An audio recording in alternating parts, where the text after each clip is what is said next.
पिछले महीने के अंत में योगी सरकार द्वारा मदरसों का सर्वे करने के फैसले के बाद मुस्लिम नेताओं की तरफ से कई तरह की आपत्तियां सामने आई हैं। योगी सरकार ने राज्य में चल रहे गैर मान्यता प्राप्त मदरसों में सुविधाओं की स्थिति जांचने के लिए उनका सर्वेक्षण कराने का फैसला लिया है।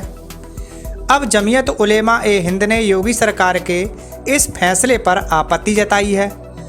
जमीयत ने कहा कि मदरसों के सर्वे के जरिए योगी सरकार इस शिक्षा प्रणाली को कम महत्व का बताने की कोशिश कर रही है।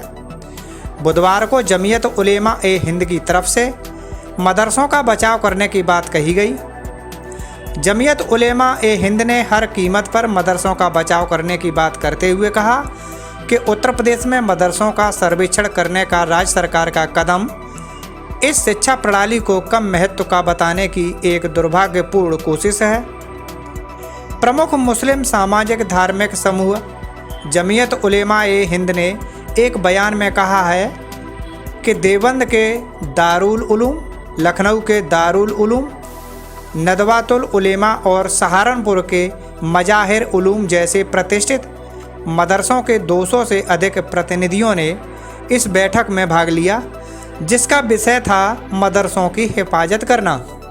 यूपी के अल्पसंख्यक कल्याण राज्य मंत्री दानिश आज़ाद अंसारी ने बताया कि राज्य सरकार ने मदरसों में छात्र छात्राओं को मूलभूत सुविधाओं की उपलब्धता के सिलसिले में राष्ट्रीय बाल अधिकार संरक्षण आयोग की अपेक्षा के मुताबिक प्रदेश के सभी गैर मान्यता प्राप्त मदरसों का सर्वेक्षण कराने का फैसला किया है। इसे जल्द ही शुरू किया जाएगा। जब दानिश आज़ाद से पूछा गया कि क्या राज्य सरकार इस सर्वेक्षण के बाद नए मदरसों को मान्यता देने की प्रक्रिया शुरू करेगी, तो राज्य मंत्री ने कहा कि अभी सरकार का मकसद सिर्फ गैर मान्यता प्राप्त मदरसों के बारे में सूचनाएं इकट्ठा करना है। सरकार की मंशा है कि छात्रों का भला हो और छात्रों के भला के लिए जो भी आवश्यक चीज़ है उसको किया जाएगा। सर्वे में सबको सहयोग देना चाहिए कि सपोज किसी यहाँ के स्टूडेंट हैं, वहाँ मान लीजिए कि बेसिक फैसिलिटीज़ और अच्छी कैसे सरकार कर पाए, तो ये भी सरकार के पास जब आंकड़ा होगा तभी कर पाएगी। या बहुत सारे ऐसे स्कीम्स हैं, कौशल विकास है, नया सवेरा है, नई उड़ान है।